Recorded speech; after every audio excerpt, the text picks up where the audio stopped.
Mimi nina pointi mbili. Moja kwa sisi tuliohudhuria, lakini ya pili kwa maharusi wetu. Sisi tuliohudhuria, pointi yangu ni kwamba hiki kilichofanyika ndani ya dakika zisizozidi 5 ni kitu kitukufu, ni kitu kikubwa na ambacho Mungu anakipenda. Kwa yale maneno tuliyoyatumia pale, tayari hawa washakuwa ni watu wenye kurithiana, wenye kubadilishana, ni halali kila kitu. Mwenyezi Mungu awape maisha marefu. Na yashafutika yote yaliokuwa yamefanyika huko nyuma katika hisabu ya Mungu. Ni watoto wachanga kwa mujibu wa akaunti zao za mabaya. Sasa hivi wanaanza ukurasa mpya wa heri tupu. Na mimi nawaombea Mungu na nyie muombee wasipate kuyachafua yale tena. Sema na amin. Amin. Amin. Kwa hiyo twendeni sasa sisi huko tukawe mabalozi wazuri kwamba hakuna kisichowezekana. Twendeni tukawe mabalozi wazuri. Kwema. Kamwambie mwenzio tutaishi hivi mpaka lini. Mwambie Gigi anaitwa Rauhia na alikuwa mtu wa kawaida, lakini sasa ni mke wa mtu. Kwa nini wewe unioe? Nenda kaseme. Nenda kaseme. Mwambie na wewe ambaye mpaka sasa hutaki kumuoa unaokaa naye, please hebu rudi nyuma. Hakuna kigumu. Nikupe faida moja tu.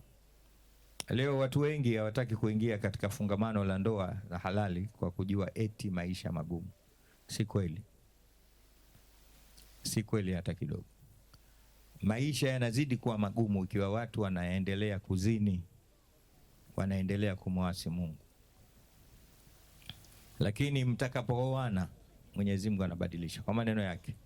Mwenyewe anasema fankihul ayama minkum wasalihina min imaikum wa ibadikum in yakunu fuqaraa yughnihimullahu min fadli wallahu wasi'un alim.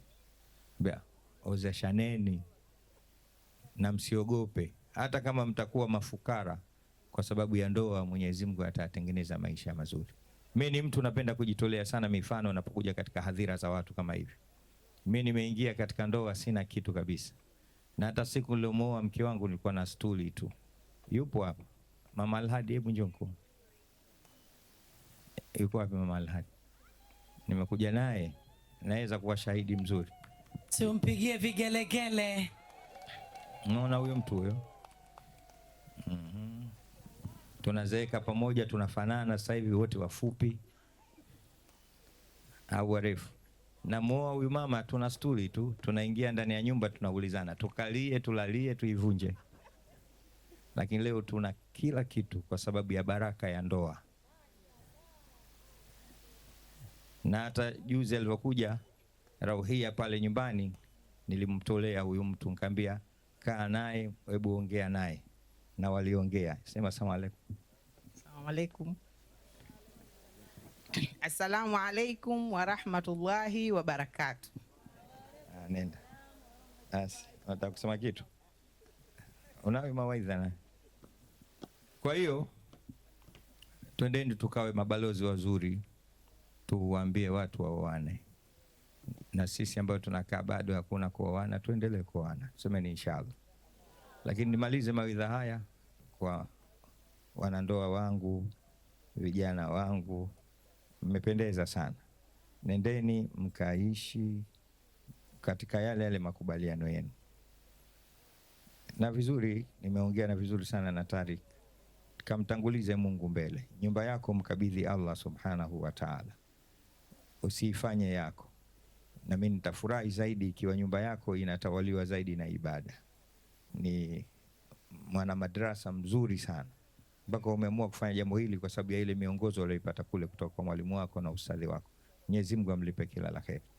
Nenda kampende mkeo, nenda kamvumilie, lakini nenda kamuongoze. Mimi najua wewe utamuongoza. Ukweli nikwambie mwanangu, ndoa inashikwa na mume. Mume ndo anaishika ndoa. Qur'ani inasema amsik alaika zaujaka, mzuie mkeo. Maana kumzuia, wanawake wanakuwa na vitimbi vingi vya kutaka kuondoka na kurudi.